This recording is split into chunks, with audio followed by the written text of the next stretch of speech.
Buenas tardes, disculpad que nos hayamos liado primero ahora un poco con el ordenador. Nada, yo soy Javier Muñoz, el secretario de la demarcación. Los que sois de aquí ya me conocéis y quienes sois de otras demarcaciones, hoy estamos buenos. Como digo, soy Javier Muñoz, ya me conocéis quienes sois de aquí y agradeceros especialmente a quienes sois de otras demarcaciones que nos estéis acompañando. Y bueno, a Paco, bueno, no hace falta presentarle quienes somos de aquí, que le conocemos, y aquí hay algún alumno suyo que puede dar fe, bueno, pues que es, yo creo, el profesor más querido, es lo que me trasladan todos los alumnos, no porque sea especialmente simpático, sino porque es un profesor serio, riguroso y con muy buenos apuntes. Yo por mi parte no voy a decir nada más. Sí quiero recalcar que Paco es un lujo para esta demarcación, que haya un colegiado como él aquí. Por supuesto es un hombre muy colegial, muy participativo, siempre encantado, cualquier cosa que se le pide. Tenemos la suerte de tener, a mi juicio, el mejor libro de historia de las obras públicas de este país, que coordinó y se encargó él de su edición ya en 2006. Y como digo, bueno, es una persona siempre encantada, nos ha hecho el favor de venir hoy también a dar esta conferencia y estoy seguro que a todos nos será de provecho y sobre todo será una conferencia entretenida. Así que Paco, cuando quieras, te voy a situar. Van a pensar que no manejamos muy bien los equipos, pero lo hacemos ahora un momentito. Entendido, y compartimos pantalla. Y ya está, Paco, cuando quieres. Bueno, pues buenas tardes. Muchas gracias por la asistencia, sobre todo a los que han venido de forma presencial. Y muchas gracias, Javier, por la introducción. Yo creo que un poco exagerada. Javier es buena. Yo creo que exagera un poco las virtudes. Bueno, vamos a empezar la exposición. Cuando me planteó Javier de qué iba a hablar, estuve dudando entre bastantes cosas. La primera y al final, bueno, pues llegar a la conclusión de que hablar de las presas en España, hacer un repaso a por qué han sido necesarias y cuál es la situación actual. Entonces, digamos que el índice de lo que vamos a hablar es, primero, un pequeño repaso a las presas históricas españolas anteriores a 1900, que veremos que son muchas y muy interesantes. Después hablaremos de las presas españolas ya en el siglo XX, la relación que ha habido entre las presas y los distintos planes hidráulicos primeros y hidrológicos después. ¿Cuál es la situación actual de las presas en España?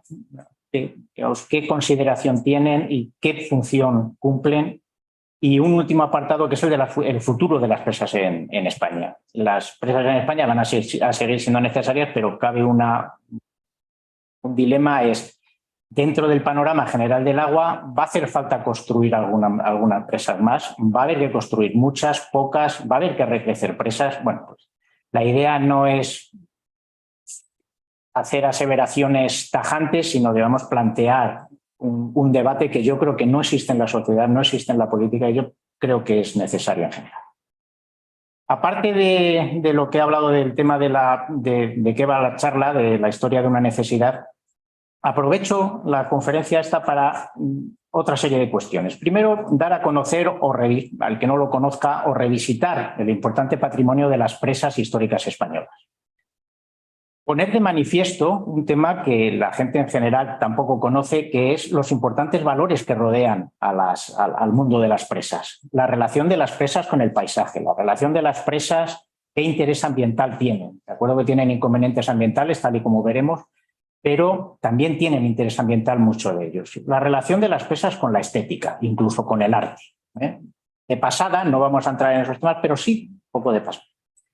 Más, digamos, más dentro del objeto de la charla, el objetivo principal, pues reivindicar el papel jugado por las presas a lo largo de los tiempos y reivindicar el papel que deben jugar en un futuro próximo. Las presas han sido desde hace muchísimos años, desde hace 4.000 años en el mundo, llevamos soluciones a la adecuación de la disponibilidad de agua a las necesidades. No donde se necesita el agua está disponible. Y desde ese punto de vista, desde hace más de 4.000 años, Tenemos ahí las fotografías de la presa esa del Kafara en Egipto y la presa de Marib en Yemen, que son del 2600 a.C. y del 1500 a.C. Estos son los restos que quedan. Es decir, ya hace 4000 y pico años las distintas civilizaciones veían la necesidad de construir las presas cuando no tenían otra opción. Más fácil es cogerla de un río, más fácil es aprovechar manantiales, urgencias, etcétera, pero en algunas ocasiones era necesario hacer las presas. Algo similar pasa en la actualidad. Digamos, en la medida de lo posible, hay otras opciones, otros recursos, ya hablaremos de ellos, pero las presas, digamos que son necesarias. Nos vamos a centrar de todas formas en las presas españolas. Entonces vamos a hacer un repaso de las presas españolas anteriores a 1900. Esa fotografía es del paramento de aguas arriba de la presa de Proserpina en Mérida, de Mérida, de época romana, desde los primeros años de nuestra era. Cuando se hizo la fotografía de cuando se hizo un dragado del vaso para eliminar fangos, y fue cuando se descubrió una segunda fase no conocida de esa presa. La presa de Proserpina yo creo que es un ejemplo que todo el mundo prácticamente conoce o ha oído hablar de ella. La presa de Proserpina en estos momentos da servicio a Mérida. Es una parte pequeña, pero es una parte del aprovechamiento, del abastecimiento de agua a Mérida. La presa de Proserpina, como muchas otras obras públicas, lo que se ha ido haciendo es, desde épocas romanas cumplían unas funciones, en épocas medievales cumplían otras, en los siglos XVII en los siglos XVIII se montaron lavaderos de lanas, etcétera, etcétera. Y en la actualidad, mejorando las condiciones de seguridad, adaptándolas a la normativa actual, pues lo que se ha hecho ha sido inyecciones, etcétera, para consolidar y cumplir con lo que establecía en su momento el reglamento. Bueno, las presas, igual que todas las obras públicas, necesitan ir readaptándose a los tiempos y necesitan ir mejorando a los tiempos. A los romanos, en contra de lo que la gente crea, no les gustaba hacer presas y las evitaban en la medida de lo posible. Las presas, los que se han dedicado a ellas, y aquí hay gente que se ha dedicado a ellas, sabe que la relación del agua con cargas importantes, la relación del agua con el terreno, las presiones intersticiales que crea, vemos que es un plus añadido en la dificultad de las presas. Y eso los romanos lo sabían, preferían evitarlo. Lo que pasa es que cuando no les quedaban más remedios, pues lo hacían. Podemos poner el ejemplo del abastecimiento de aguas a Mérida. El abastecimiento de aguas a Mérida empezó en los primeros momentos en los que se llevaron allí las legiones jubiladas de Augusto, que habían luchado en la Galia. Pues los primeros abastecimientos eran pozos, galerías en mina, en distintas fases, se iban ampliando y con eso suministraban agua.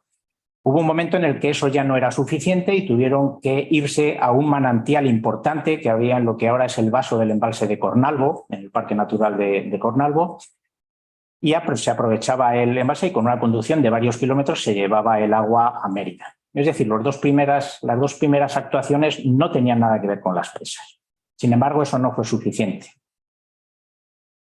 A continuación, se construye la primera fase del embalse de Proserpina, que sería no sé si se ve, sí, la parte de los contrafuertes de pendiente variable, sería la primera fase de Proserpina. La segunda presa sería la presa de Cornalvo, que es la que aquí vemos, y la tercera fase de presas, pero quinta fase del aprovechamiento de agua, sería el recrecido que se hizo en la presa de Proserpina. Es decir, los romanos, cuando era posible, evitaban hacer las presas. Y aquí en Castilla y León, en Numancia, en muchos sitios tenemos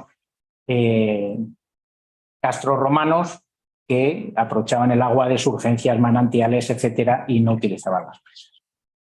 Presas romanas en España tenemos muchas. Las más conocidas son las de Mérida, pero hay otros dos grandes grupos que son los del grupo de presas de Toledo y el grupo de presas de la cuenca del río Aguas Vivas. En la cuenca del Aguas Vivas, los romanos construyeron bastante presas muy importantes. La primera de ellas, la que está a la izquierda, es la presa del Almonacid de la Cuba, es la presa romana más alta de la que se conservan restos en todo el mundo. Y a la derecha tenemos la presa de Moro. ¿Con qué objetivo se hacían estas presas? Poner en marcha regadíos. Ya vemos cómo los regadíos en España, la zona del Aguas Vivas es una zona con bastante buen terreno. Lo que pasa es que, bueno, por cuestiones estratégicas tenían que estar allí los romanos y necesitaban agua. Bueno, pues esos regadíos que empezaron en época romana, a principio de nuestra era, se han seguido prolongando después en épocas medievales, como vamos a ir viendo, etcétera, etcétera, hasta llegar al siglo XX, en el que se han seguido haciendo presas de ampliación de los regadíos de la cuenca del Aguas Vivas. Los romanos utilizaban también, ya hemos visto el caso de Mérida, el caso de la presa romana de Alcantarilla, es la de abajo de la derecha, pues servía también para abastecimiento de agua a Toledo.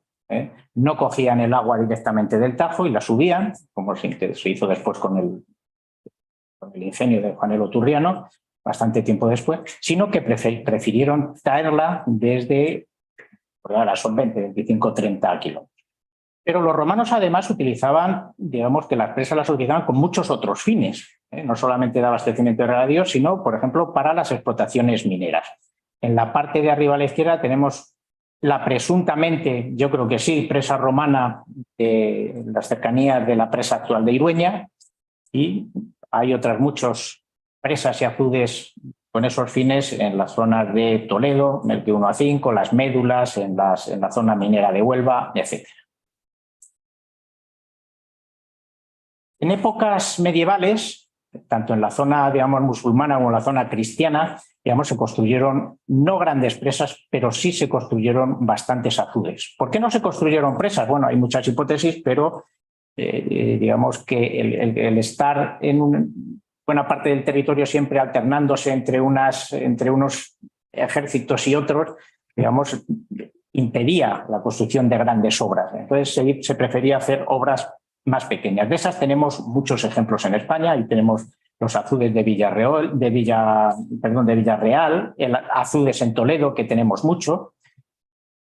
Presas, azudes un poco más grandes o presas más pequeñas también se siguieron haciendo en la cuenca del río Aguas Vivas. Ahí tengo un par de ejemplos. Las presas de Moneva y del Vado, pues se siguieron haciendo. Es decir, en épocas medievales en España no se hicieron más bien presas pequeñas, azudes, pero se siguió haciendo, digamos que bastantes obras. Al contrario un poco de lo que pasaba en el mundo, sobre todo en zonas más áridas, en las zonas de Oriente Medio, se empezaron a construir ya grandes presas en estos momentos, en estos siglos. En estos siglos se construyen presas como las que están ahí, Adaim, Sabé, Curit, digamos, presas ya importantes, de alturas incluso de 30, 35 y alguna de 40 metros. Yo creo que las fotografías dan un poco idea de la magnitud de estas presas. Cuando empieza ya el desarrollo otra vez, después de las épocas romanas, de construir presas importantes, digamos, en España y en España y en Europa es en los siglos ya XV a XVIII. En los siglos XV a XVIII ya se empiezan a construir presas con muchos fines, presas de fuerza, presas para estanque de pesca, para la acuicultura, presas de regadío, abastecimiento de agua, primeros canales de navegación, control de caudal en ríos para transporte de troncos, para transporte en general. Es decir, se construyeron muchas presas y bastante grandes, muchas de ellas, sobre todo en Centro Europa.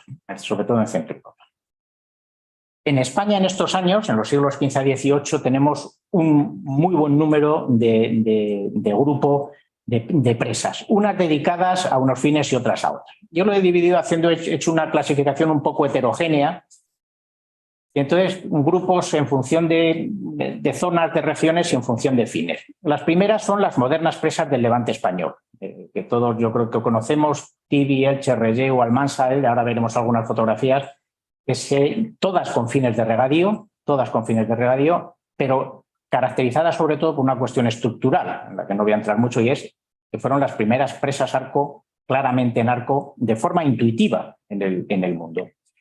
El segundo grupo es el de las presas extremeñas. Las presas extremeñas, que eran todas presas de fuerza, suministraban agua para producir molinos, bien a pie de presa o bien incluso algo más alejadas de la presa. Si por algo se caracterizan las presas extremeñas, y ahora veremos algunas fotografías, es por unas presas extremadamente bellas. No sé cómo decirlo, pero la palabra que para mí define las presas extremeñas es la belleza.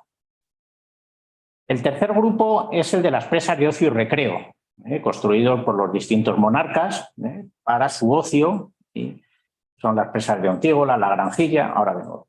Otro grupo, el de las presas de navegación. Algunas de ellas se siguen manteniendo y otras de ellas pues fueron, digamos que, un fracaso entre comillas, porque se pretendió abordar una magnitud de presas que para los que el conocimiento en aquellos momentos no estaba preparado, pero no dejan de ser, de todas formas, dignas. Y otras presas de navegación, bueno, un fiasco fue la presa del Gasco, pero otras no. Los azudes que tenemos en los canales de Castilla, el canal Imperial de Aragón, son algunos ejemplos. Tenemos presas de abastecimiento, tenemos presas en las zonas de la cuenca del Tajo muy interesante, tenemos una serie de azudes muy importantes en el norte de España, en Cantabria y en Cantabria y en el País Vasco. Y luego tenemos algunas otras presas grandes a los que haremos mención ahora. Hay otro grupo que son presas españolas, pero que no están en la península. Están en lo que eran las colonias en Sudamérica, en Bolivia, en Perú, en México. Tenemos muchos ejemplos. Y todos, ahora hablaremos un poco.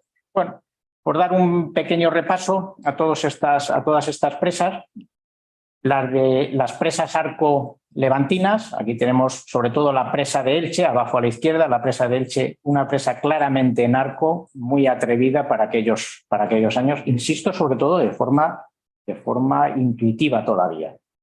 A mí la presa de Elche me recuerda un poco, además voy mucho, pero hace poco estaba en la presa de Almendra y me vino en ese momento la fotografía de la presa de Elche sobresaliendo por encima de la Cerrada. Cómo sobresale por encima de la Cerrada, igual que sobresale Almendra. No me había dado cuenta hasta ese momento, aunque estás todo el día con esto, no me había dado cuenta de esa similitud. Bueno, y además de una gran esbeltez.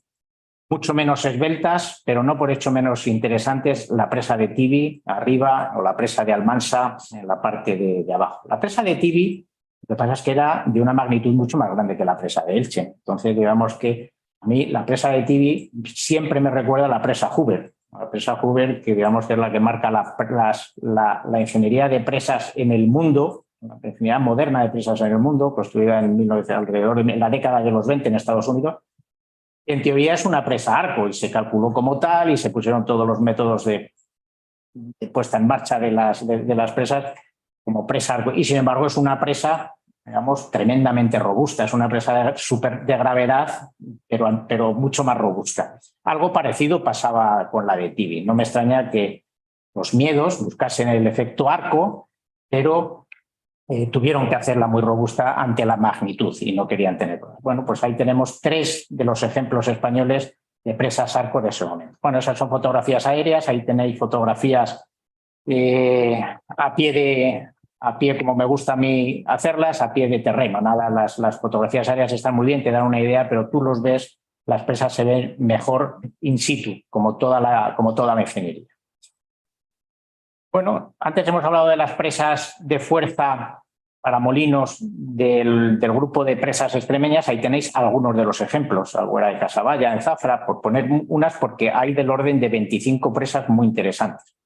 La presa de la Greña arriba a la derecha, que para mí es una de las presas más bonitas que tenemos, junto con la de Berrueco de abajo, que está también ahí en esa diapositiva. Me parecen 2 presas de las más bonitas. Y pocos monumentos de otro tipo, religioso, civil, etcétera, digamos, pueden ser tan bonitos como son estas presas. Presas de ocio, pues ahí tenéis las presas de la Granjilla, en el Escorial, construidas por Felipe II con fines de ocio, para disparar por la noche cenar por la noche, disparar a las aves por la mañana, etcétera. Etcétera. Bueno, siguen en funcionamiento esas presas y las primeras presas de ocio. ¿Alguna ilustración sobre los azudes del norte de España, construidos sobre todo por el grupo que construyó Pedro Bernardo Villarreal de Berriz, con fines industriales, no solamente de mover molinos, sino para suministrar agua a las herrerías? Bueno, pues tenemos un montón de presas en Vizcaya y en Cantabria. Los ejemplos de presas de navegación, pues aquí tenemos 2. Una de ellas os hablaba antes de la presa del Gasco, que supuso un pequeño fiasco. Bueno, era una tipología no adecuada que se derrumbó, tuvo un deslizamiento importante y a partir de ahí se abandonó. ¿Cuál era el origen de la presa del Gasco? Pues era regular las aguas primero del río Guadarrama y después del Tajo para hacer un canal que comunicase Madrid, uno de los muchos que había para comunicar con la periferia de la península. En el momento en que se derrumbó la presa, pues digamos que ahí se quedó. Es un paseo muy bonito que se puede hacer, el de la presa del Gasco. Por el río Guadarrama es muy fácil llegar a ella y es interesante. Sí estuvo en funcionamiento el azud de San Andrés, aquí en el canal de Castilla, que sigue funcionando y que permitía el paso, el cruce a nivel del canal de Castilla y el río Pisuerga. No es a efectos no se construyó a efectos propiamente de navegación, pero facilitaba la navegación, facilitaba la construcción del canal de Castilla, que sí que tenía fines de navegación. Y luego tenemos otras muchas presas en el Levante, sobre todo en el Levante con fines de regadío, etcétera, pues hay una muy poco conocida, la presa del Ebro. Se empieza a construir la primera de las 4 presas de Puentes, luego hablaremos más de ella, pero se empieza a construir la primera presa de Puentes, pero enseguida, digamos que se tiene un fiasco por problemas geotécnicos y una vez hecha la cimentación se la lleva al río. Todo por problemas de las presiones intersticiales y los sifonamientos, todos esos problemas que es la gente que está dedicada a las presas lo sabe. Esta es la primera, Puentes 1 es la primera de 4 presas que ha habido en ese emplazamiento. Seguimos hablando a lo largo de eso. Luego tenemos las presas españolas para terminar con las presas de estos siglos, las presas españolas en América. Las presas españolas en América están en 3 grandes grupos, están Bolivia, más importante México y más importante todavía las que circundaban la ciudad de Potosí en el macizo del Cari-Cari con fines mineros. Todas ellas hechas a imagen y semejanza de las presas extremeñas porque quienes la construyeron fueron los mismos maestros que habían construido las presas del grupo extremeño que hemos visto y sus descendientes fueron los que construyeron estas presas en Pasamos ya al siglo XIX y en la primera mitad del siglo XIX, digamos, esa primera mitad es cuando se construyen presas un poco mayores todavía, pero son las últimas presas intuitivas, las últimas presas que no están acordes a la mecánica racional. Ya en la segunda mitad del siglo XIX, del siglo XIX, se empiezan a construir presas construidas de forma racional. Lo que ahora llamamos resistencia a materiales, etcétera, vamos a llamarle construidas de acuerdo con la mecánica racional. Entonces siguen teniendo perfiles diferentes, raros, etcétera. Y tenemos algunas, como las presas de Puentes 2. ¿Por qué es la presa de Puentes 2? ¿Por qué se llama Puentes el emplazamiento aquel? Pues porque esa presa, una vez construida, en uno de los primeros llenados, la carga hidrostática importante que tenía lo que hizo fue poner en carga de forma importante la cimentación bajo la presa, se llevó la cimentación, los pilotes, los arcos de descarga que tenía y se creó ese arco de descarga. De forma que cuando iba la gente por ahí se creía que aquello era un puente y de ahí el nombre del estrecho de Puentes. La presa de Puentes 2 pues, se quedó ahí y ya está. Bueno, ese digamos que fue un fiasco lógico, entonces no se tenía conocimiento de eso. Pero en esa primera mitad del siglo XIX se construyen ya presas importantes. Ahí está la presa de Valdeinfierno, buscando siempre poner en regadío zonas importantes, en este caso la zona regable de Lorca. O la presa de Níjar, una de las grandes desconocidas españolas, y no es porque pase desapercibida, porque ahí estáis viendo la magnitud, que es de una magnitud importante. ¿Qué es lo que le ha pasado a estos dos embalses, el embalse de Valdeinfierno y el embalse de Níjar? Pues que, digamos que están en zona mediterránea con una erosión importante en las cuencas, son zonas muy áridas y la sedimentación en los embalses es importante, de forma que en estos momentos prácticamente han quedado como huertos. Esta época es también lo que iba a ser la primera presa, y sigue existiendo la primera presa para el abastecimiento de agua del canal de Isabel II, la presa del Pontón de la Oliva. Ya estáis viendo que con un perfil un poco raro, ahí le tenéis. ¿Qué es lo que le pasó a esta presa? A esta presa le pasó también un problema geológico y es que solamente se llena cuando viene una avenida, cuando la avenida mete más agua al embalse del que sale. ¿Por dónde? Del que sale varios centenares de metros aguas arriba de la presa por una cueva que sale 100 metros aguas abajo de la presa, puentea la presa totalmente. Dice, porque haya fracaso. Bueno, el conocimiento de la geotecnia en aquellos momentos y de la geología era el que era. Sería fracaso si eso nos pasase ahora, no entonces. Bueno, este fue, para sustituir a esta presa, pues ya se construyeron otras presas en la segunda mitad del siglo XX, pero es el caso de la presa del Villar. Pero ya en esa segunda mitad, todo de acuerdo a los principios de la mecánica racional. Ya las presas son de gravedad, en estos momentos, y los perfiles son muy similares a los que tenemos en la actualidad. Bueno, ahí tenemos un montón de presas de este tipo. Es el caso de la presa de Puentes 3, es esta de aquí, se construye a finales del siglo XIX. La fotografía engaña, es una foto de una belleza, es una presa muy bonita también. De hecho, es un lugar de interés regional de Murcia, y esa es la presa de Puentes 3. Esa presa de Puentes 3 ha habido que recrecerla hace pocas décadas, 2 décadas se acabaría, la presa de Puentes 4. La presa de Puentes 4 está situada inmediatamente aguas arriba de la presa de Puentes 3. ¿Por qué? Para respetar la presa, para que no quedase inundada por el embalse. ¿Por qué se ha recrecido? Las nuevas necesidades de regadío. Más necesidades de regadío, mejora de las dotaciones y mejora de las garantías, igual que vamos a ver al final de esta exposición en la actualidad. Esta época son las presas del Villar, en Madrid. Esta fue la primera presa del canal de Isabel II que realmente funcionó y sigue funcionando, la presa del Villar. Se construyen otras muchas presas a lo largo de España, la presa de Escuriza, presas de Líjar, y se construyen otras muchas más pequeñas en muchas zonas, en las zonas de Vizcaya. He puesto algunos ejemplos, la presa Viejo del Ángel o la presa Nuevo del Ángel en las cercanías de Marbella. Es decir, como estáis viendo, hay una panoplia muy grande de presas de todo tipo, con todo tipo de fines y tipologías muy diferentes. Las últimas que tengo recogidas, yo creo, son las presas mineras. En esta época es cuando tiene el gran desarrollo las presas en la zona minera de Huelva, y en la zona minera de Huelva hay del orden de 35 presas muy interesantes, unas grandes como esta, como la de arriba, la de Marimira, y otras más pequeñas como el Lagunazo, más pequeñas.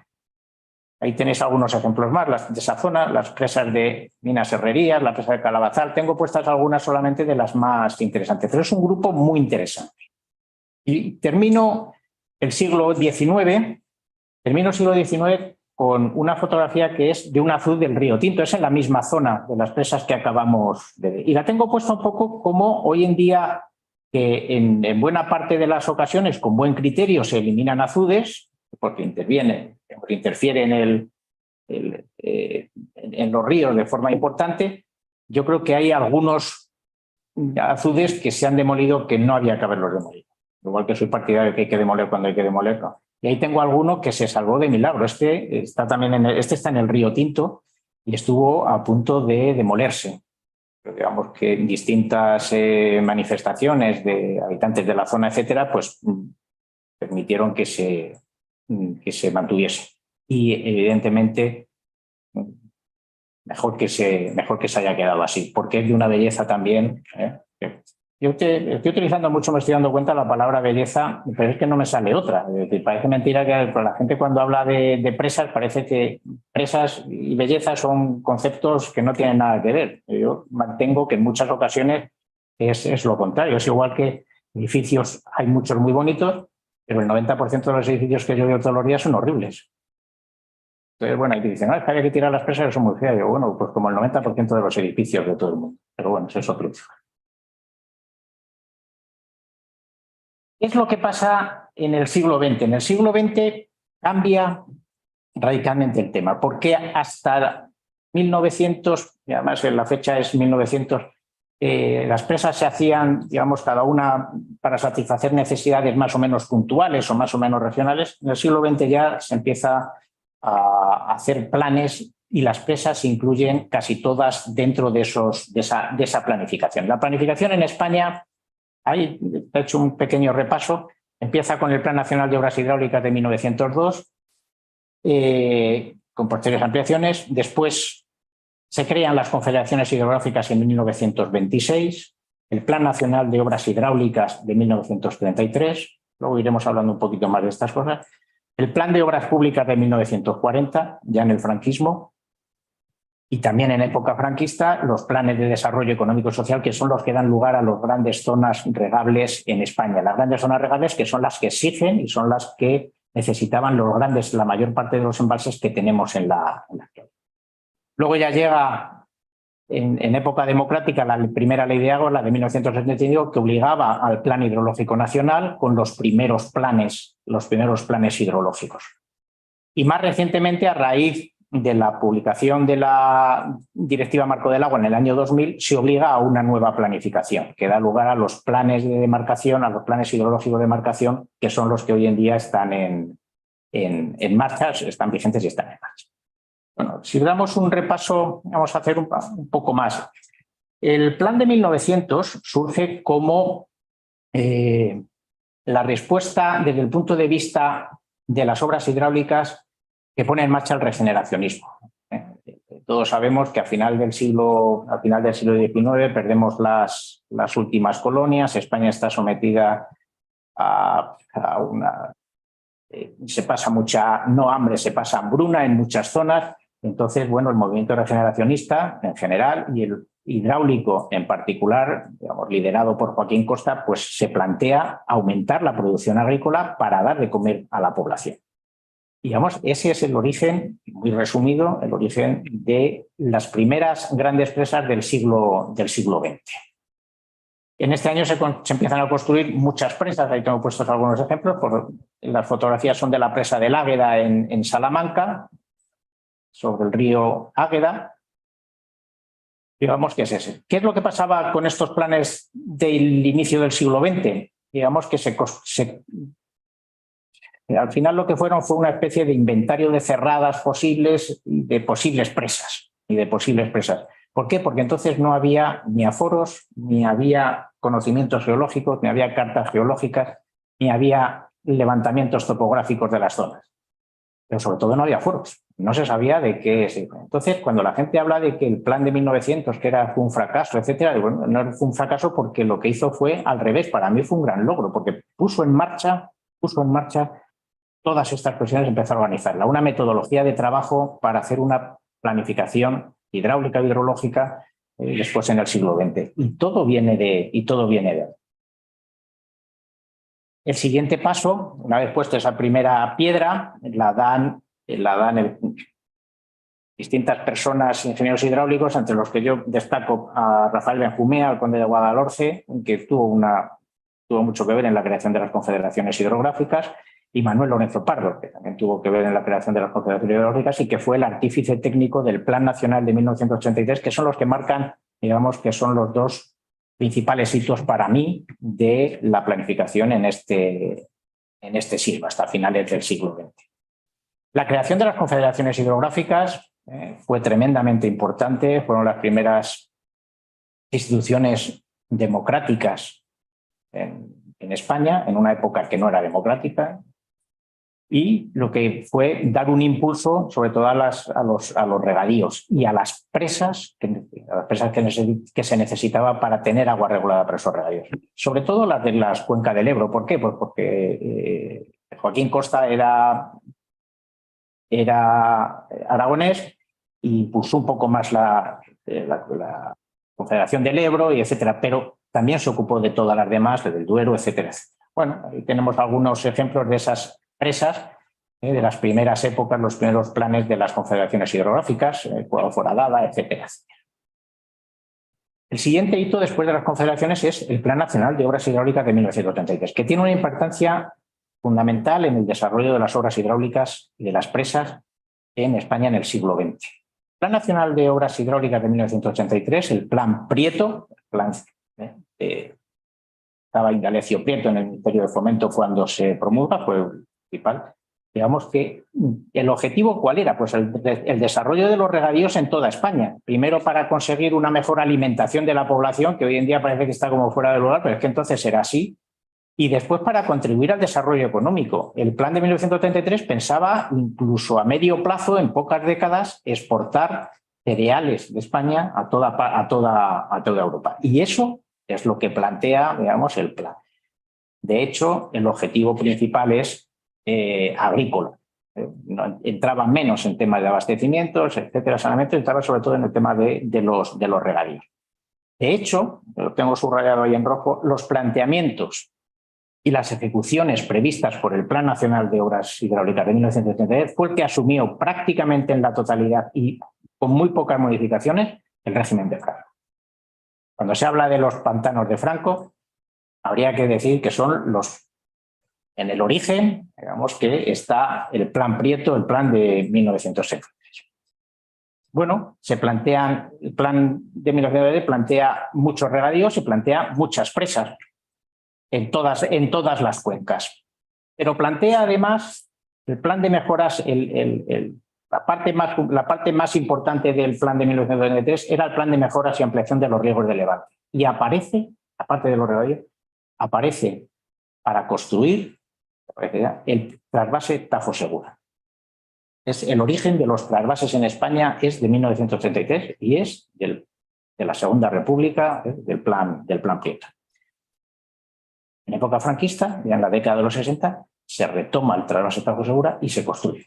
Lo que estamos viendo es que al final todas las obras hidráulicas estas tienen como origen 1933. Lo que pasa es que ya después de la época,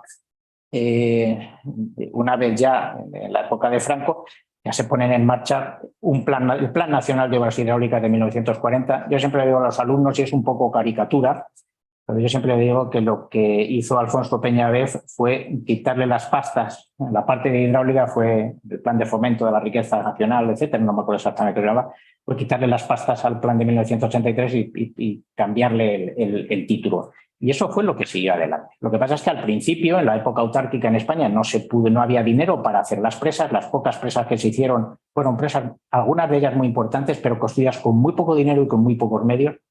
Y realmente cuando tenemos el gran boom es cuando hay una cierta apertura política y sobre todo una cierta apertura económica. Nos ponen el plan de estabilización el Banco Mundial y nos empieza a llegar dinero y podemos hacer el primero y el segundo plan de desarrollo. Y es cuando ya empieza el desarrollo de los grandes regadíos en España. Entonces es cuando se hacen los grandes regadíos y por lo tanto se hacen las grandes presas, porque para los regadíos, insisto, hacen falta volúmenes importantes y por lo tanto hacen falta presas.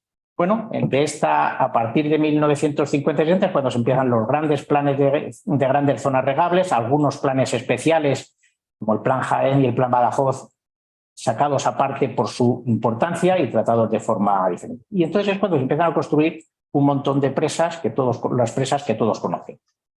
Tengo puestas algunas de las menos conocidas, por poner alguna diferente. Son todas de la presa del Cenafu, estas del Segura, pero Guadalmellato y Benbézar, estas son del Guadalquivir. Bueno, una vez pasa el periodo de los años 60 y 70, en lo que se construyen todas las presas de regadíos, lo que al final ya, entrando en la democracia, etcétera, digamos que hay un gran desarrollo de las ciudades, de la industria, etcétera, y hacen falta ya presas para otros usos. Y se empiezan a construir además presas no con fines casi exclusivamente de regadío, sino que se empiezan a construir multifunciones. Hemos puesto ahí el ejemplo, por ejemplo, de la presa de Béjar-Navamuño. En principio era construida en la década, yo creo que se acabó al principio de los 90, sí, más o menos, y en principio era el abastecer de agua a Béjar y a la comarca. Abastecer no solamente agua a Béjar y su comarca, sino también para abastecimiento industrial a la industria textil. ¿Qué es lo que pasa? La industria textil en Béjar, como en prácticamente toda España, se viene abajo y entonces quedan...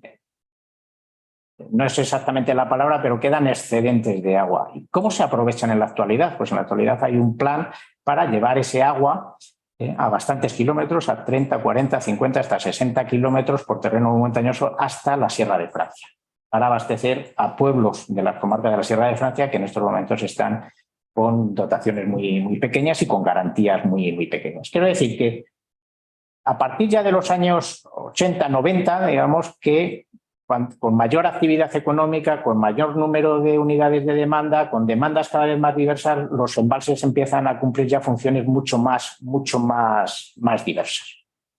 De todos los ejemplos, He puesto este porque lo voy a utilizar luego al final en las diapositivas finales, porque este es un caso, el caso de la presa de Béjar, es un embalse lateral. No está construido sobre el río Cuerpo de Hombre. El río Cuerpo de Hombre baja de la zona de Ollamoros, en la Sierra de Béjar, y discurre por ahí detrás de una pequeña colina que hay ahí. Y luego ya desde ahí va a Béjar.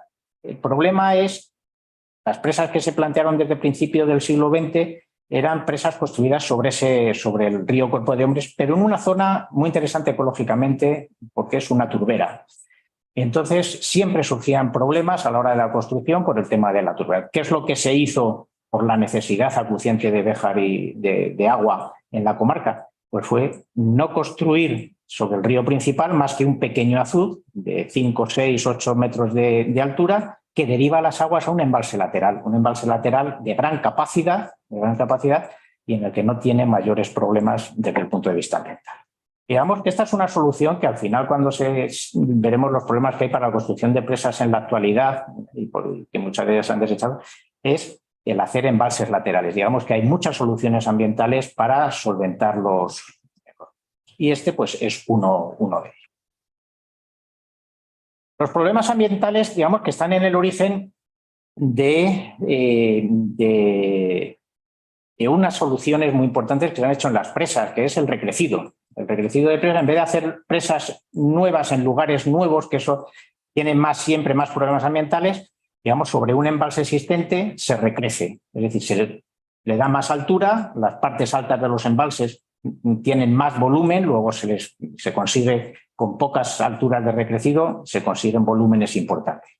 ¿Por qué es necesario todo esto? Pues porque cada vez aumentan las demandas y van aumentando más las demandas en estos años, porque hay nuevos tipos de demandas o porque había que mejorar las garantías. Hay un tema que es el tema de las garantías, las leyes, la ley de aguas y los planes hidrológicos exigen unas garantías mínimas de cumplimiento en los suministros de agua.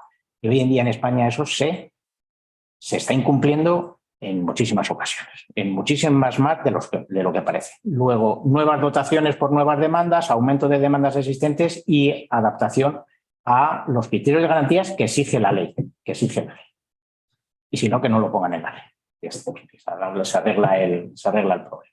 Bueno, así ya han surgido muchos tipos de presas. Hay muchos recrecimientos de presa. Ahí tenéis la presa de Guadalcacín 1 y 2.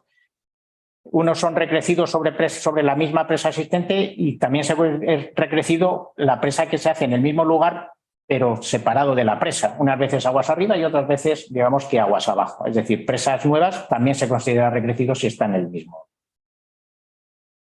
Bueno, hasta ahora hemos hablado sobre todo de temas de regadíos, de temas de abastecimientos y no hemos hablado nada todavía del tema de las presas hidroeléctricas. El caso de las presas hidroeléctricas es un caso singular porque queda fuera de todos los planes. Toda la planificación que se ha hecho en España, hidráulica y después hidrológica, no incluye las presas hidroeléctricas. Las presas hidroeléctricas son objeto de concesiones desde siempre y como son objeto de concesiones, recuerdo, tienen que estar sujetos a la legislación del dominio público hidráulico, etcétera, etcétera, pero se las construyen, digamos, las empresas hidroeléctricas. Entonces siempre han quedado al margen de la planificación, no al margen de la planificación energética en algunos momentos, pero sí de la planificación hidráulica.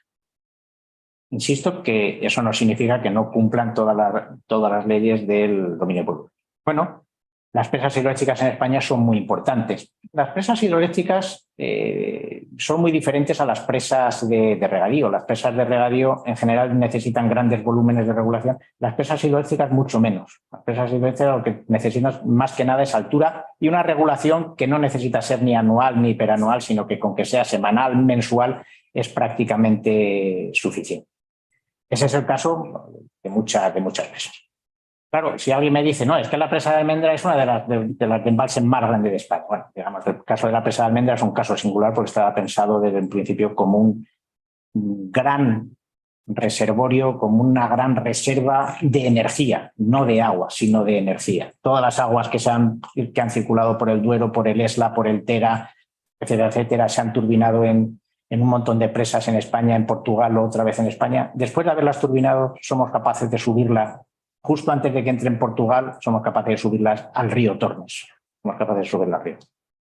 Es un embalse que tiene del orden de 6 o 7 veces el volumen de las aportaciones del río Tormes. Entonces, la gente lo ve y dice, pues si el Tormes lleva mucho agua, pero no tanta. No hay que verlo como un embalse de agua, sino como un embalse de energía. Por eso digamos que ese caso es diferente. Pero en general las presas, aun siendo importantes, porque necesitan altura, etcétera, digamos que no necesitan grandes volúmenes de agua. Bueno, de esas tenemos presas en España, las hay muy importantes. Todos conocemos los saltos del Duero, los saltos del Sil, los saltos del Noguera Ribagorzana, etcétera. Y entramos en uno de los últimos grupos importantes de presas, digamos que construidas a lo largo del siglo XX, que son las presas exclusivamente de laminación de avenidas. Yo creo que todos sabemos más o menos que todos los embalses, todas las presas y todos los embalses laminan avenidas. Todas laminan avenidas. ¿Eso qué significa? Pues que la punta del hidrograma de avenida, soy capaz de bajarle la punta, lo hace de forma automática. En las de aliviadero fijo, no vamos a entrar en esos temas ahora, en las de compuertas es algo diferente, pero digamos que la punta de avenida soy capaz de bajarla, menos caudal punta de avenida y además lo retraso en el tiempo, con las ventajas que eso tiene.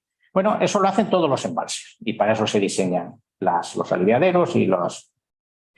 Pero hay presas que son específicamente construidas para laminación de avenidas en determinados sitios, que además son poco conocidas y cumplen una de las funciones para mí más importantes de muchas presas.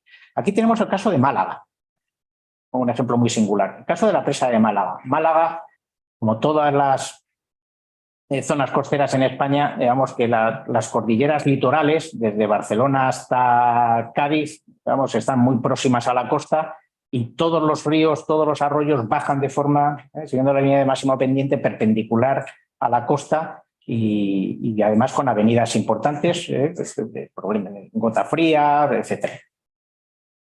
Málaga, ya en 1900 se construye la primera presa, la presa del Agujero. Era una presa con un agujero. No tenía compuertas, no tenía nada cuando se construye y lo único que hace es laminar las avenidas. Tiene un gran embalse dedicado exclusivamente a almacenar el agua y se deja salir un poco por el desagüe. Bueno, ese mismo esquema después se ha seguido, y ahora veremos alguna otra cosa, en sitios más, digamos, en cuencas más grandes. Después de la presa del Agujero seguía habiendo avenidas importantes y se construye la presa del Limonero, que está justo encima de Málaga. La fotografía de la derecha se ve muy bien cuál es la presa aquí arriba. Bueno, digamos que Málaga sufría avenidas importantes. En este momento, entre la presa y el encauzamiento, entre la presa del Limonero y el encauzamiento, digamos que el número de inundaciones pues, ha disminuido sustancialmente. Y eso mismo se traslada a otras muchas presas. Son muy conocidas las presas de los planes de protección frente a avenidas en el Júcar, en el Segura, en el que hay bastantes presas dedicadas exclusivamente, no solamente para la protección frente a avenidas se construyen presas. Hay otras muchas soluciones. Las presas es una de entre 8, 9 o 10 otras soluciones, pero cumplen una función muy importante.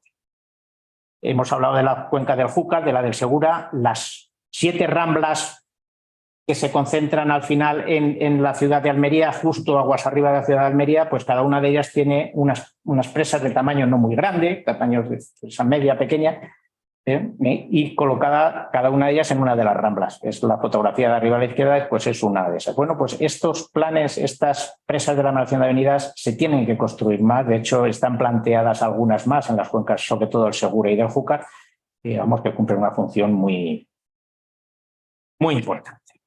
Bueno, ¿cuál es la situación de las presas en España en la actualidad?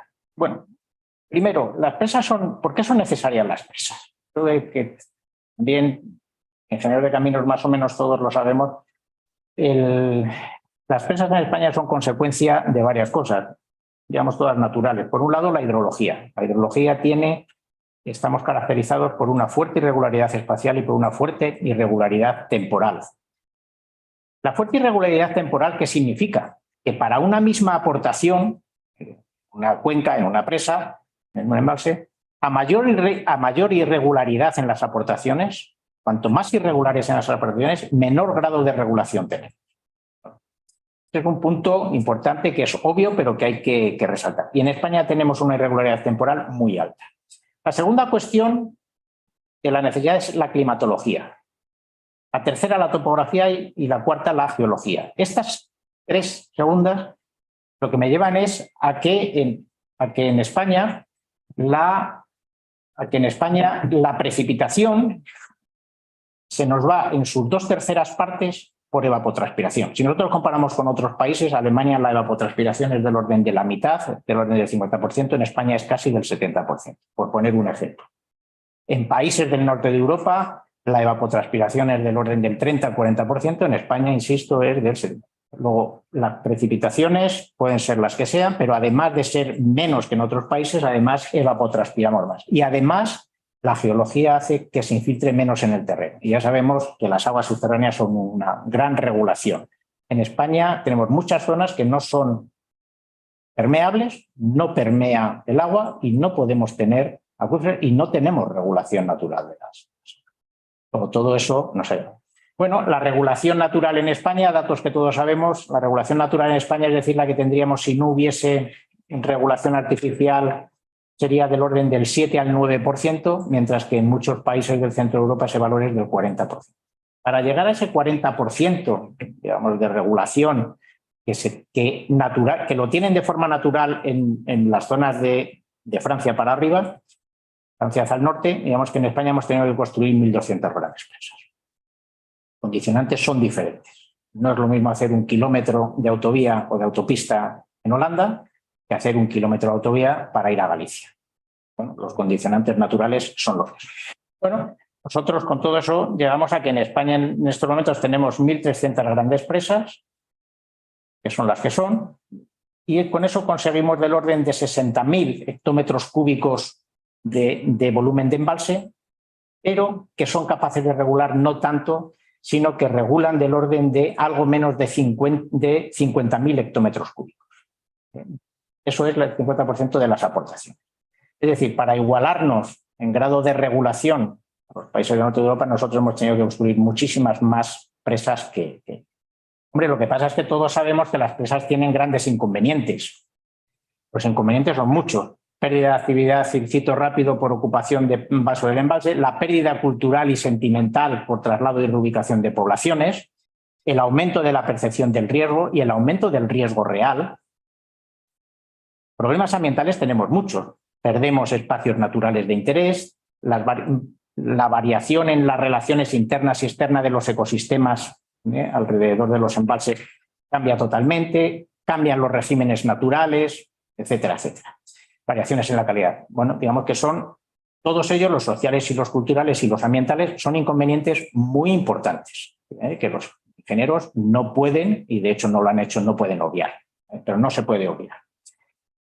Bueno, digamos que perjudica las relaciones en dimensiones longitudinales, en las dimensiones transversales, en las dimensiones verticales del río, en la continuidad de todos los parámetros que son importantísimos en toda regulación fluvial.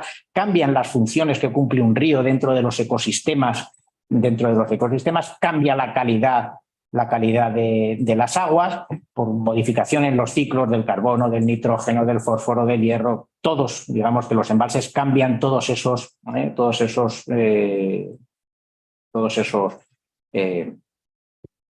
ciclos naturales, los cambian y son importantes. Es decir, los inconvenientes son tremendamente, pero claro, tienen los beneficios que todos sabemos.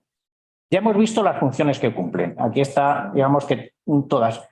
Algunas ya las hemos visto, abastecimiento, protección de vidas y bienes frente a inundaciones, etcétera, pero hay otras que son menos conocidas. Las tengo subrayadas en azul, que son el mantenimiento de caudales ambientales. Digamos que en la actualidad sin embalses, si no hubiese embalses, los caudales ambientales serían muy diferentes a los de ahora. Una discusión que, bueno, no vamos a entrar en ella.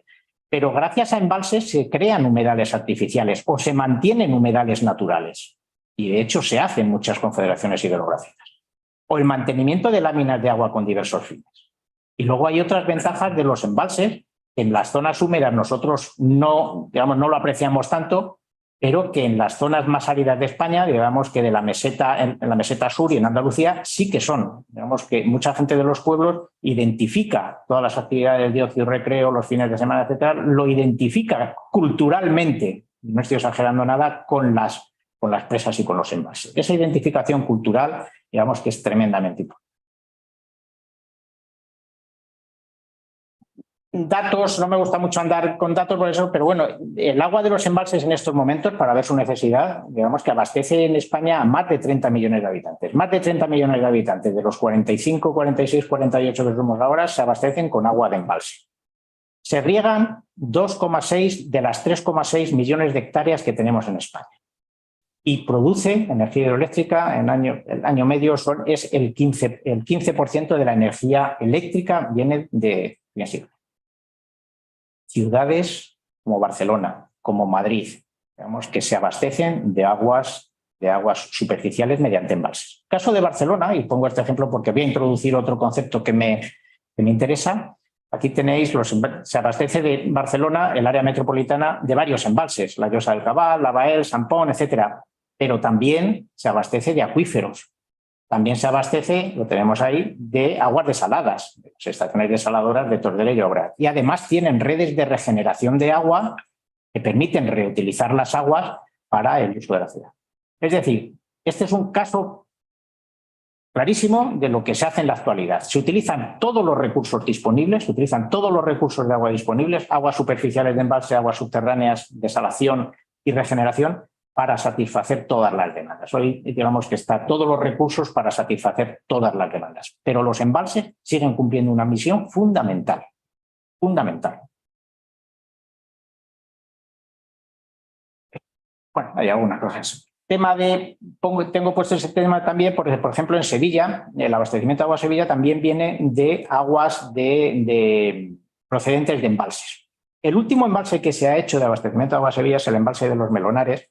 El área de los Melonares tuvo un problema importante porque no pasaban las evaluaciones de impacto ambiental. ¿Y qué es lo que se hizo? Pues una solución que se ha adaptado muchísimo en Australia, en bastantes ocasiones, en Australia, en Canadá, etcétera, en Nueva Zelanda incluso, países con un gran respeto por el medio ambiente y que han introdujeron ya hace bastantes décadas la figura de las compensaciones, las áreas de compensación ecológicas. Áreas de compensación ecológica significa, vale, tú has hecho un daño importante, estas superficies ahora en zonas adyacentes vas a hacer lo que tú has eliminado aquí, lo que tú estás interviniendo aquí, lo vas a mejorar o lo vas a trasladar.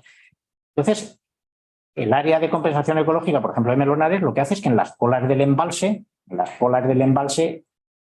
favorece, hay una serie de actuaciones que favorecen las relaciones entre ecosistemas, creando los ecosistemas que has destruido con la construcción del embalse, los llevas a 2 kilómetros aguas arriba, a 3 kilómetros aguas arriba en la cola del embalse. Bueno, es una figura que se utiliza mucho y que podría servir para un futuro. Cuando haya que hacer embalses, que yo sí creo que haya que hacer embalses en la... Bueno,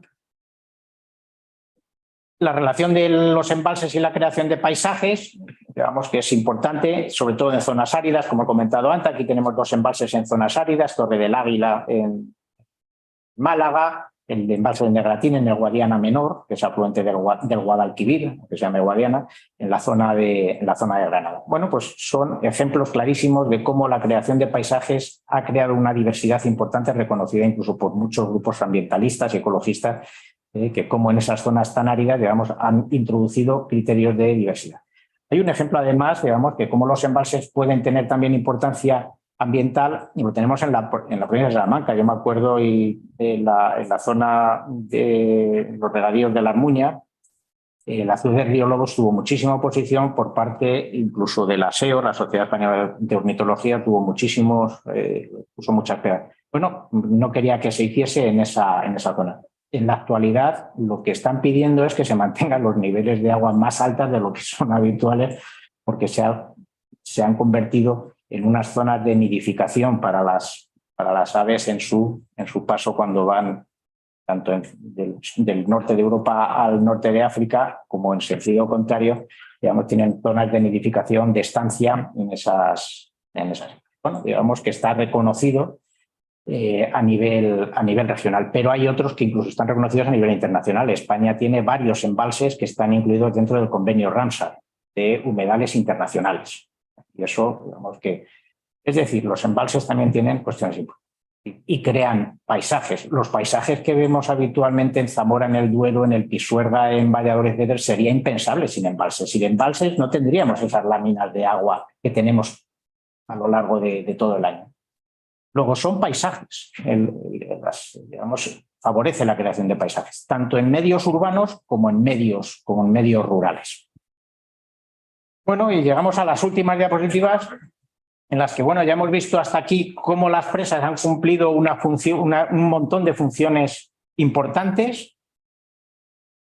España es lo que es gracias a la disponibilidad de agua, y la disponibilidad de agua ha sido gracias a los embalses. Digamos que la desalación y la regeneración es bastante reciente, de las últimas 3 décadas. Hasta entonces, digamos que cumplieron. Bueno, el futuro de las presas, evidentemente, debe marcarse dentro del futuro de la planificación y de la gestión del agua en general. No puede ir por separado, creo que eso lo entiende todo el mundo, pero bueno, lo pongo lo primero por si acaso. ¿Cuál es la situación actual del agua en España? Sin entrar en mucho detalle. En España tenemos importantes déficits en muchos sistemas de explotación. Importantes déficits. Tenemos garantías no satisfechas en muchos sistemas de explotación. Se incumple la ley en los temas de criterio de garantía. No es suficiente con eso, sino que tenemos una amenaza, no es una amenaza, es una cuestión que ya está aquí, que es el cambio climático. El cambio climático, digamos, que nos lleva a la zona que tenemos en España, no en todo el mundo es así, pero en España y en muchas otras zonas sí, menores precipitaciones y aumento de temperaturas. Menores precipitaciones y aumento de temperaturas significan menores aportaciones, pero no de forma lineal, sino de forma exponencial. Las leyes de Budico lo dicen claramente, digamos que lo malo no es que llueva menos, lo malo es que las aportaciones, que es lo que nosotros aprovechamos al final, bien sean aportaciones subterráneas o bien sean por infiltración o bien sean superficiales, disminuyen mucho más que la disminución de las aportaciones. Y además tenemos mayor irregularidad en las aportaciones. Eso es lo que conlleva el cambio climático. En resumen, de esas dos cuestiones que hemos visto antes, al final tenemos un menor nivel de regulación con los embalses actuales. Es decir, con los embalses actuales y el cambio climático, digamos, tenemos menos valores absolutos de regulación, pero de forma importante. No lineal, sino exponencial, como he dicho antes. Por los valores absolutos y por la irregularidad en las aportaciones. Luego nosotros, simplemente para mantener las actuales disponibilidades de agua, necesitamos más capacidad de regulación. Bueno, voy a entrar en datos. En España, el déficit total estimado en muchos sistemas de explotación en España son deficitarios. Todos los que están en color son deficitarios. Se estima en más de 5.000 hectómetros cúbicos en estos momentos los déficits totales que tenemos en España. El cambio climático, eso es en la actualidad. El cambio climático lo va a agravar, como acabamos de decir. Fijaros que, digamos que en España y en el Duero, bueno, al final es todo prácticamente, digamos que en 2100 se estima valores inferiores que van a disminuir las escorrentías del orden del 25% y las aportaciones en algo menos, cerca del 30%. Como valor mínimo, es decir, si nos van a disminuir las aportaciones un 30% y ya tenemos problemas hoy, pues digamos que habrá que plantearse la cuestión. ¿Cómo podemos aumentar los recursos hídricos? Pues acudiendo a todas las formas que sabemos de aprovechar agua. Aumento de regulación de aguas superficiales, que es la que nos ocupa, pues sería la primera, pero hay otras. En la mayor utilización de aguas subterráneas, la utilización conjunta de aguas superficiales y aguas subterráneas, la reutilización de aguas residuales mediante regeneración, la desalación o los trasvases entre cuencas o entre subcuencas. Digamos que eso es lo que tenemos, digamos, desde el lado de la oferta, eso es lo que nosotros podemos hacer. La desalación, todos sabemos que se ha incrementado muchísimo en los últimos años en España y satisface y resuelve los problemas, pero resuelve los problemas en las zonas de la costa, donde hay disponibilidad de agua.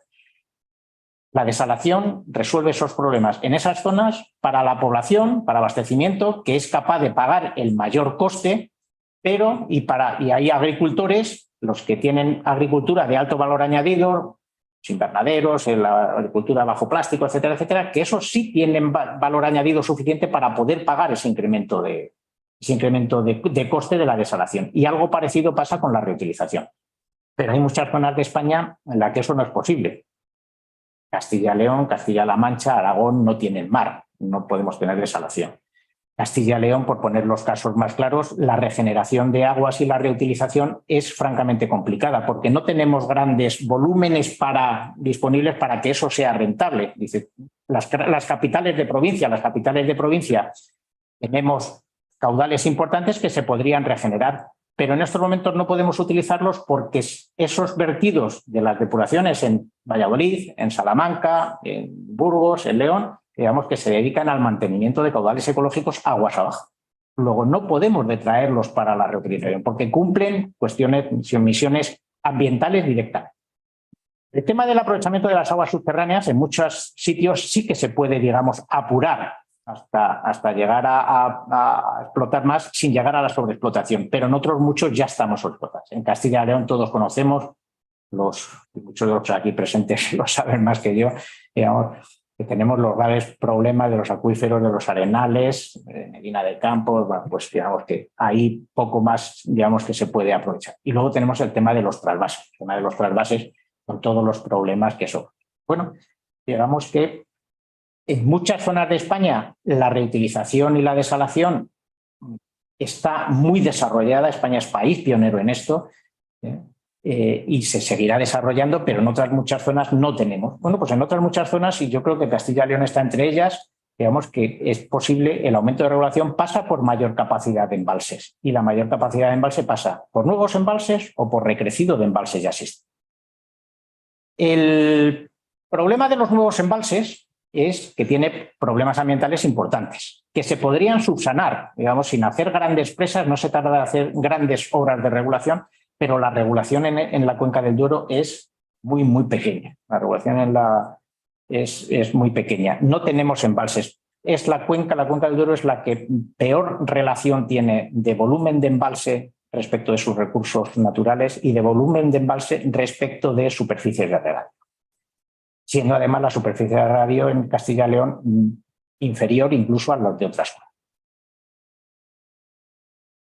Bueno, los problemas de las presas, pues al final, si hay que hacer nuevas presas, algunas, no estamos hablando de grandes embalses, pero sí de mejorar la regulación donde haga falta, y ahí habría que hacer estudios más. Lo que pasa es que cuenta con la opinión negativa de buena parte de la sociedad, de las obras hidráulicas y las presas en particular. Pero además los partidos políticos, unos por ideología, otros por comodidad, por dejadez o por miedo, no toman decisiones, ni siquiera llevan a cabo lo que está, y debería ser obligado, lo que está puesto, lo que está recogido en los planes hidrológicos. Entonces, insisto, unas veces por ideología y otras por comodidad o por miedo, digamos que no se lleva. Tenemos los problemas ambientales, que haciendo obras adecuadas sí que sería posible solventarlos, y tenemos un problema de ocupación de las posibles ubicaciones. Los embalses siempre ocupan terrenos, digamos que de alto valor, vegas, no sé igual, incluso en algún caso algún municipio. Bueno, digamos que algún municipio, algunos pueblos, etcétera, etcétera. Bueno, lo que pasa es que en zonas como Castilla y León tenemos un problema, no es Castilla y León, es Aragón, es Castilla-La Mancha, es buenas partes de Extremadura, es decir, son muchas zonas. El regadío, digamos que en estos momentos está muy infradotado y con garantías muy pequeñas.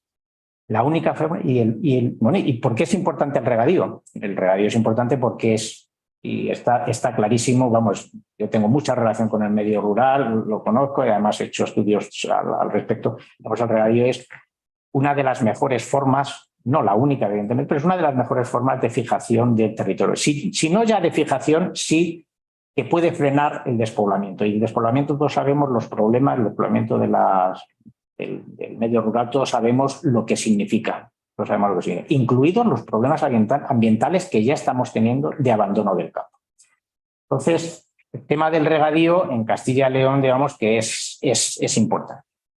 Bueno, yo simplemente planteo aquí, está en el epílogo, en las últimas 2 diapositivas, planteo un poco todas estas cuestiones y hago una diapositiva final en la que, digamos que, expreso mi opinión. Las presas han sido necesarias a lo largo de la historia en todo el mundo y en España.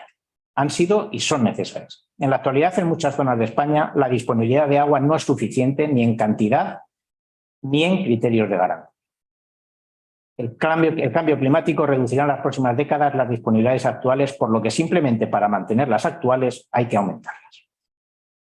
Dicho aumento de disponibilidades debe hacerse teniendo evidentemente en cuenta todos los recursos hídricos disponibles, ya lo he comentado, con criterios de elección técnica, económica y ambiental.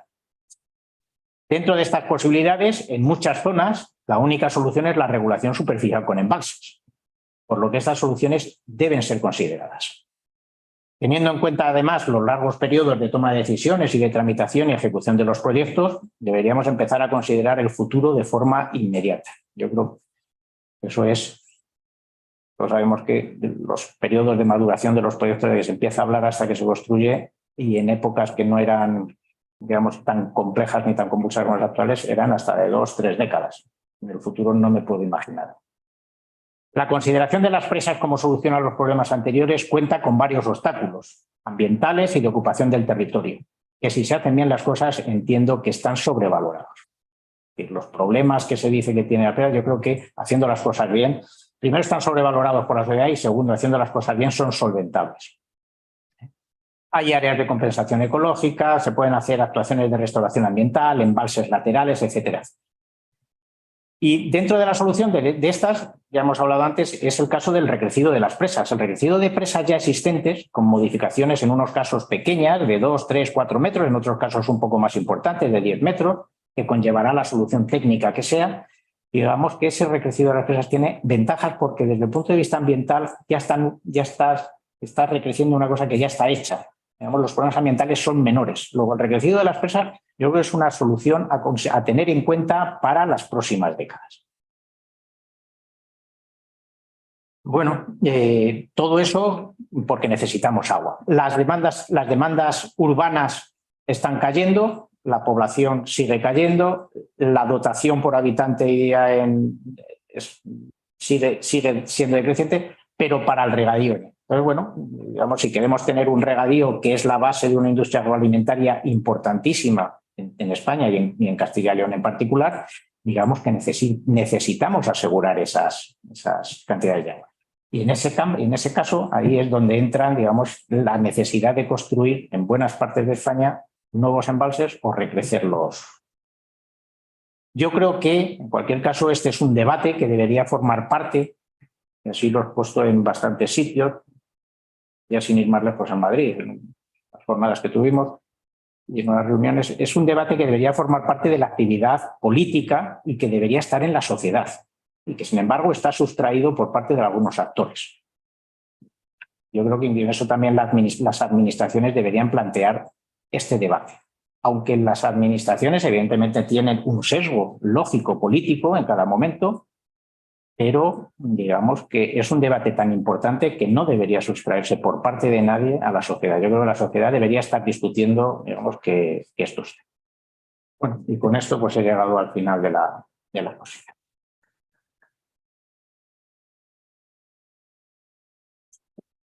Bueno, me voy a valer de mi condición para empezar yo, para hacerte alguna pregunta, Paco. Bueno, por supuesto, felicitarte por la exposición, que ha tenido 2 partes muy claras. Una ha sido las presas por su valor patrimonial y su valor funcional. César Lanza, nuestro compañero que ha estado antes, dice que la ingeniería solo importa cuando falla. Y como las presas no fallan, pues damos por hecho que abrir el grifo es algo normal. Con lo cual, bueno, ponerlas en valor es difícil también por eso, porque se da ya por hecho. Por venir a lo actual, primero, tú has dicho que políticamente, por unas razones o por otras, parece que nadie quiere poner el cascabel al gato o abrir la puerta, igual que ahora se está debatiendo sobre retomar la energía nuclear a propósito de la crisis energética que tenemos. Más allá de España, ¿tú crees que desde Bruselas lo verían con buenos ojos o directamente darían el visto bueno? Eso, punto 1. Y punto 2, ¿qué dirías a quienes dicen que efectivamente, a propósito del cambio climático, entre otras razones, hay que aumentar el recurso? Y hay quien dice que el regadío se lleva al 75-80%, y con una inversión mucho menor que construir presas, solo con ahorrar el 10% de ese 75-80%, se consigue aumentar más el recurso que construyendo presas. Punto 1, Bruselas. Punto 2, ¿qué dirías a esta segunda argumentación? Bueno, punto 1, Bruselas de entrada no. No lo ve bien. Bruselas de entrada no. Lo que pasa es que Bruselas, vamos a ver, Europa y las ideas de Europa se plasmaron en la Directiva Marco. La Directiva Marco tiene un único objetivo, y es un objetivo de conseguir el buen estado ecológico de todas las masas de agua. Y lo he dicho textualmente. Lo que pasa es que fue una pena porque la Directiva Marco del Agua iba a haber sido una directiva más amplia, y por cuestiones de tiempo y por cuestiones de presión de los países del norte de Europa no siguió adelante el plan inicial. Ese plan inicial contemplaba como eje algo parecido a lo que luego fue la Directiva Marco, es decir, los objetivos ambientales, pero además lo acompasaba de la gestión en situaciones extraordinarias, en inundaciones y en sequías, y una tercera, la del suministro de agua en cantidades suficientes. Lo que pasa es que solamente se quedó en la primera parte. El tema de inundaciones y sequías, no por presiones del norte. Es decir, los países del norte de Europa decían, nosotros no tenemos inundaciones, allí la regularidad en la climatología es mucho mayor, no tenemos esos episodios de inundaciones y sequías que en España no son extraordinarios, sino que son habituales. Yo siempre se lo digo a los alumnos, digo, las situaciones extraordinarias de todo el mundo en España no son extraordinarias, son ordinarias casi. Bueno, y no se incluyeron. ¿Qué es lo que pasó? Sin embargo, fijaros que el tema del cambio climático empezó en los años 2000, empezó a tener una presencia más fuerte, incluso en el centro de Europa. Las grandes inundaciones que es de Alemania, no me acuerdo de qué año, 2002, 2003, 2004, de ese orden, y las sequías de buena parte del centro de Europa, que no habían tenido desde hacía 100, 150, 200 años, digamos, empezaron a reconsiderar el terreno.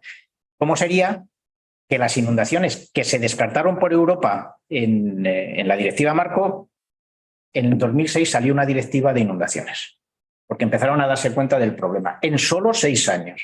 Y algo parecido está pasando en estos momentos con la sequía, con los temas de sequía. Las sequías no son un problema que afecten solo. Es que en España, en Italia, en Grecia no saben gestionar, en el sur de Francia no saben gestionar la sequía, no saben gestionar el agua y por eso tienen las sequías. Ahora ya empiezan a verle las orejas al lobo. Ya se está empezando a hablar de una directiva de sequía para todo. Quiero decir, de entrada no, dentro de 10, 15 años, 20 años ya veremos. La segunda pregunta era... Regadío. El regadío. El regadío es otro dilema, es otra cuestión que debería debatirse mucho. El regadío está en la base de la industria agroalimentaria en España. O sea, sin regadío, digamos que el cambio climático al secano le va a afectar tremendamente. Me refiero a regadío, Paco, concretamente. Sí. Yo soy una persona enemiga acérrima de la construcción de nuevas presas y lo justifico con unos números gordos, que es el 75-80% del recurso se emplea en regadío. Invirtamos incluso menos dinero en optimizar, en hacerlos más eficaces, más eficientes los regadíos.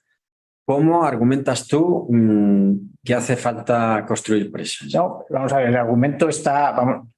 voy a ir por partes. Primero, los regadíos se están modernizando en España con inversiones importantes desde hace 30 años. De forma más importante en los últimos 15 años. La modernización de regadíos ha permitido disminuir bastante los consumos de agua y ser mucho más eficientes. En estos momentos, si hace 30 años teníamos el 60% de riegos por gravedad, estoy hablando aproximadamente, en estos momentos los riegos por gravedad no llegan ni al 15%. Los riegos localizados, goteos, microgoteos, etcétera, digamos que son del orden del 50%, los localizados, y las aspersiones son las aspersiones del orden del 25%. Se ha mejorado muchísimo. Eso no es suficiente, vale, de acuerdo, porque quedan muchos por mejorar. Pero las inversiones las ha realizado el sector público, poniendo dinero, pero también el sector privado. Los agricultores en estos momentos han invertido grandes cantidades de agua y modernización de regadíos que están en marcha en este momento. Tienen pedido grandes inversiones que van a tener que estar pagando de aquí a 50 años. De aquí a 50 años. Regadíos en Castilla y León, lo mismo y similar en Aragón o Castilla-La Mancha, no tienen asegurado en este momento las dotaciones de agua suficiente para sacar la capacidad y poder amortizar esos regadíos. El tema es ese. Y luego, bueno, pues no queremos tanto regadío, queremos bajar el regadío. Si yo lo he comentado, que eso es una opinión muy generalizada en la. Bueno, si no queremos regadío, estaremos no solucionando parte del problema de la despoblación, y la despoblación lleva problemas ambientales importantes. Y luego está el tema económico. Entonces, yo no digo que sí, ni que no, ni que sí presas, ni que no presas. Yo digo que hay que considerarlo, y lo acabo de poner en la última diapositiva, que es un debate que debería establecerse. Si no queremos los regantes, desde luego, y tengo relación con ellos, no porque sea partícipe con ellos, porque muchas veces les llevo la contraria, etcétera. Es decir, eso está claro. Pero los regantes están diciendo que van a tener que ir dejando regadíos y no van a modernizar regadíos si no se les asegura el agua, porque regadío sin agua nada. Pero es que hay otro problema, y en España la alternativa al regadío es el secano. Y el secano, y os doy fe de ello de forma directa, el secano, el 50% de la gente que tiene secano, que es mucho más que el regadío, está a punto de dejarlo. No ahora, en los próximos 10 años. Va a dejar el secano porque no es rentable por el cambio climático. Cada año se pierde más el secano. El regadío, con el agua se mantiene, el regadío sigue siendo rentable. El secano no. Entonces, sin secano o con un secano muy reducido al 50% y con un regadío sin dotaciones importantes de agua, de aquí a 20 años, no estoy diciendo ahora, pero de aquí a 20 años la situación será, digamos, que muy, muy, muy mala. Y eso está en la base de la industria agroalimentaria. Y entonces, una cosa frente a otra, quiero decir que no tiene más. Bueno, pregunta en la sala y vamos a ver si desde. Te dejo si quieres. Te dejo aquí y me voy yo allí. No, es por ver si alguien ha preguntado. Podéis preguntar que si anime a alguien. Las preguntas fáciles, ¿eh? No empecemos a liarlas.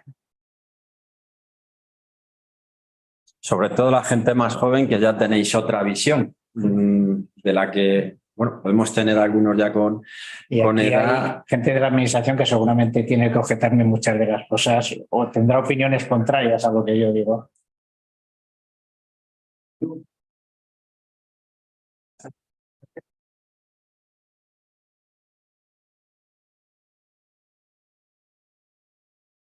No es que se estén acabando. Lo que pasa es que las aguas subterráneas han estado en muchas zonas, no se puede hablar de forma general, pero en las medias han estado sobreexplotándose durante muchos años, incluso décadas, de forma que se ha ido rebajando, de forma que la recarga natural durante muchos años ha sido la recarga muy inferior a lo que se extrae. Eso lleva a consecuencia de que baja el nivel freático baja, y al final pues los recursos son incluso más difíciles para la agricultura extraerlos, porque tienes que sacar el agua más profundo, incluso para ellos. Pero bueno, digamos que se han estado sobreexplotando. Entonces el problema es que esas cosas, digamos que la explotación tiene que estar controlada. Hay muchos acuíferos en España que no están sobreexplotados, que gozan de buena salud, pero hay muchos litorales y algunos interiores, Pecera de Guadiana, Pecera de los Arenales y en sentido amplio, incluyendo de Medina del Campo, aquí en Castilla y León, etcétera, que están, digamos, son muy deficitarios. Entonces, las aguas subterráneas, digamos, son un elemento de regulación muy bueno, pero no en todas las zonas se puede. Y luego, por otro lado, España, buena parte de la parte oeste, Portugal, Galicia, las zonas de Salamanca, Zamora, etcétera, Cáceres, Badajoz, Huelva, digamos que están en el macizo del Cínico, donde no hay acuíferos. Ahí no hay aguas subterráneas, ahí no hay aguas. Y como esas hay otras, digamos, hay otras muchas. Entonces, las aguas subterráneas son solución en algunos problemas. Es que los problemas del agua no son generales, hay que ir viendo caso por caso. Yo aquí he hablado de una cuestión general, pero los problemas del agua son locales, regionales. Hay que tener una idea general, una visión general, pero los problemas, digamos, que hay que irlos solucionando. Cada zona es muy bien. Sobre las aguas residuales, para el tema del regadío y eso esas aguas estarían bien, ¿no? De hecho, se está utilizando mucho. Vamos a ver, la región de Murcia, que prácticamente coincide con la cuenca del Segura, prefiero las dos, digamos que regenera prácticamente el 100% de las aguas residuales. Prácticamente. Y esas se utilizan básicamente para la agricultura. Digamos que las aguas residuales se están utilizando mucho. Valencia, los regadíos de la plana al sur de Valencia, pues se están regando gracias a las aguas de la depuradora de Pinedo y la ampliación que se hizo, que en vez de verterse al mar, se utilizan para regeneración. Se ha regenerado la Albufera y toda la plana de Sueca, Cullera, digamos que se riega en buena parte con agua residual. Y pondría muchísimos ejemplos de eso. Es decir, la regeneración de aguas y la reutilización consecuente, digamos que está muy desarrollada en España. España es pionera, junto con Israel y Estados Unidos, de la regeneración de aguas y la desalación. Que se hace. Hay que seguir haciendo más, pero bueno, digamos que ya se hace. En relación con los regadíos de la población, el cambio hidrológico,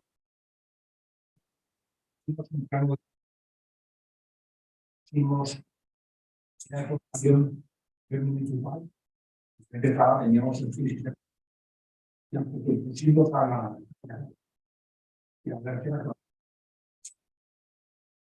donde se la formación nacional de energía. Después de que se nos ha de las aguas subterráneas, la zona de los animales es que tiene un mayor problema y un exceso de energía constante. Y ya que todos los reyes católicos ya se quería hacer un trasvase de Ledesma al Zapatiel para que Zapatiel tuviese agua durante todo el año. Y el me refiero a que los cambios por debajo del río. No sé si querías, Alejandro, o sí. Es una pregunta a lo mejor un poco más difícil, pero para conocer tu opinión, has comentado, por ejemplo, a nivel europeo, que quizás las políticas o las directrices de actuación no van a cambiar hasta que las circunstancias obliguen, posiblemente con una directiva en este asunto, ¿no? También has hablado de las confederaciones hidrográficas, que nacieron con una idea muy diferente a la que son ahora, por todos los cambios que has comentado. Principalmente ahora su objetivo número uno es el de la Directiva Marco del Agua, ¿no? Y han modificado su estructura para adaptarse a los tiempos. Ha pasado lo mismo con el Ministerio. Esos grandes embalses que comentabas, las presas se construyeron por el Ministerio de Obras Públicas en sus consiguientes nombres, ¿no? Entonces, la pregunta es, ¿crees que con la estructura actual que tenemos a nivel nacional, ministerio, confederaciones, ministerio en el que también está la Secretaría de Estado de Medio Ambiente dentro de la que está la Dirección General del Agua, ¿crees que esta estructura es adecuada para este cambio que planteabas quizás dentro de unos años de vuelta a las grandes inversiones? ¿Crees que es adecuado o que tendrá que ser modificada de forma previa y las circunstancias obligarán a que se cambie? ¿Podrá funcionar así? Vamos a ver, lo primero, el tema, perdona, la primera parte de la pregunta. Bueno, te he hecho un poco una introducción. Es que la segunda, bueno, la respuesta es, las confederaciones hidrográficas y el ministerio de la estructura, bueno, tendrán que ser, digamos que tiene que cambiar, pero en el mismo sentido que tiene que cambiar toda la estructura de todos los ministerios para adaptarse a los nuevos tiempos. Digamos que yo creo que en esto ni más ni menos. Ayer por la tarde estuve en una reunión también en un grupo de conocedores del agua, de temas del agua, no voy a contar más del tema, del origen, y estábamos comentando esto, y además lo saqué yo el tema de que yo creo que las confederaciones hidrográficas deben seguir existiendo como tales, porque las misiones de comisaría de aguas, defensores del reglamento, del dominio, no del reglamento, del dominio público hidráulico, etcétera, yo creo que es fundamental. La parte, digamos que técnica o de obras, es que yo no creo que haya que hacer grandes obras. Evidentemente, digamos que aunque se hiciesen muchas obras, la magnitud sería muy, muy, muy inferior a la de los años aquellos. Es que aquello no hace falta volver a hacerlo. evidentemente. Luego, yo no estoy hablando de que crea que hay que hacer grandes obras, pero sí que hay que seguir haciendo obras e infraestructuras. Hay que seguir haciendo. Pero no solamente en el sentido de regadíos, etcétera, sino mejorar las redes. Ayer hablábamos, como eje de una posible política del agua, digamos, el tema de la digitalización de todo el tema del agua. Digamos que tenemos que adaptarnos a los tiempos y tenemos que tener más controlado, digamos, todo el ciclo integral del agua, para cualquier uso, y tenemos que hacer. Nos tenemos que adaptar para eso. Adaptarse para hacer grandes obras, no, porque no se van a hacer grandes obras. Yo creo que es necesario hacer obras de comunicación entre aprovechamiento de recursos, etcétera. Creo que hay que hacerlas, pero no son obras que nos vayan a desbordar porque no van a tener el volumen que tuvo aquellos años. Yo creo que nadie, ni los que somos defensores de que haya que hacer algunas obras, que yo creo que en Castilla hay que hacerlo, pero ayer hablamos, por ejemplo, del tema de Murcia. En Murcia es muy difícil hacer embalses. En Murcia las soluciones van por otro lado. Por eso digo que en cada sitio hay que hacer lo que hay que hacer. Pero hay zonas de España, sobre todo del interior, que yo creo que sería bueno solución. Pero la magnitud, insisto, es mucho menor. Y para eso están preparados. Lo que hay que hacer es inversión en personal técnico cualificado. Y es otra de las cosas que yo planteé ayer en la reunión, con otras serie. Y por ahí van los tiros. Es decir, pero yo creo que la estructura, el concepto de confederaciones es fundamental. Lo que pasa es que las confederaciones hoy en día, todos lo sabemos, tienen muy mala prensa. Se la han ganado a pulso en muchas ocasiones. Pero yo creo que sigue siendo. Y el ministerio, bueno, digamos, al final lo que hay que hacer es dotar de forma lógica, dotar sobre todo con presupuestos, parte para las obras, pero sobre todo para el tema de digitalización, etcétera. Y una reestructuración adecuada de personal, porque se están quedando sin personal. Tanto el ministerio, hay mucho desánimo, y eso tú lo sabes, en el ministerio y en las confederaciones por parte de los funcionarios. No sé si te he respondido un poco. Pues si no queréis nada más. Nacho, no sé si tienes algo que decir en ese tema. Nosotros tenemos la ventaja, no como los asistentes en streaming, que nos vamos a tomar ahora un vino y podemos seguir con el debate, pero bueno, última pregunta que... Perdona, ahora veo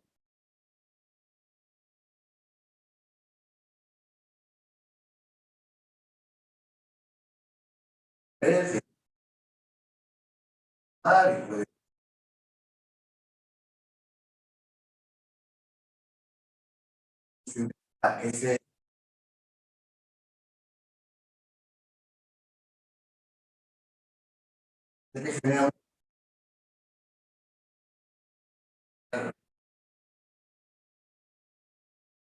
Las desaladoras están instaladas, aunque tomen el agua del mar, digamos que tienen estructuras de protección para las inundaciones, aunque vaya subiendo, la subida del nivel de las aguas por el cambio climático, digamos que afecta a zonas de marismas, a zonas a humedales costeros, a zonas que ya tienen problemas, pues Nueva Orleans, San Petersburgo, determinados estuarios en Asia, etcétera, etcétera. Digamos que la subida de 20-30 centímetros a lo largo de este siglo en las ciudades españolas, digamos que, bueno, ya veremos a ver. Ese es otro tema que es tremendamente importante y que desde el punto de vista de la ingeniería civil deberíamos empezar a ocuparnos. En Estados Unidos ya se están ocupando de ese tema. Pero bueno, yo creo que no sería mayor problema. El tema de las desaladoras cada vez se van a ir haciendo más porque va a hacer falta resolver más problemas. tanto para consumo humano, pero regadío, porque realmente es lo que más... Sí, pero el problema del regadío es que la desalación tiene unos costes y digamos que esto no es jugar con ventaja, pero yo siempre dije, y luego en muchas cosas me equivoco, pero en esa, gracias a Dios, acepté, y es que las desaladoras iban a tener unos costes mayores de lo que se dijo. ¿Por qué? Porque la energía es imposible que tendrá sus picos bajos, pero la tendencia de la energía es a seguir creciendo, a que el coste vaya a ir aumentando cada vez. Y estaba por razones técnicas, por razones políticas, por razones geoestratégicas. La energía no va a ir bajando. Y ahora con las renovables también, porque las renovables vamos a necesitar una potencia muy grande, muy superior a lo real respecto a las no renovables. Luego la inversión va a ser es del orden de magnitud de las otras, pero más cara porque tenemos que hacer el doble de potencia, por decir algo. Luego va a seguir. Entonces, las desaladoras que consumen mucha energía, los costes son altos. Los que lo puedan asumir, lo asumirán, y los que no, no. El regadío mucho no puede asumirlo. Y pero que hay en el ambiente, que es lo que fíjate, lo vi en un programa en el hormiguero, que había un hombre que de la humedad que había en el ambiente conseguía sacar agua, no sé si era verdad o no, y que la gente se podía beber y todo. Pero en la actualidad eso te soluciona un problema local. Es igual que la recogida de aguas fluviales, te resuelve el problema de tu casa, pero grandes Sí, claro. parte para las cisternas, pero digamos a nivel de, luego nos olvidamos de la industria, del regadío, es complicado. Digamos que eso es Nada, oye, baja densidad. muchísimas gracias a todos, a quienes nos habéis acompañado al otro lado de la pantalla y por supuesto pues felicitarte por la exposición, Paco, darte las gracias una vez más por siempre estar... A vosotros por invitarnos y al público asistente que tiene mucho valor. Pues muchas gracias.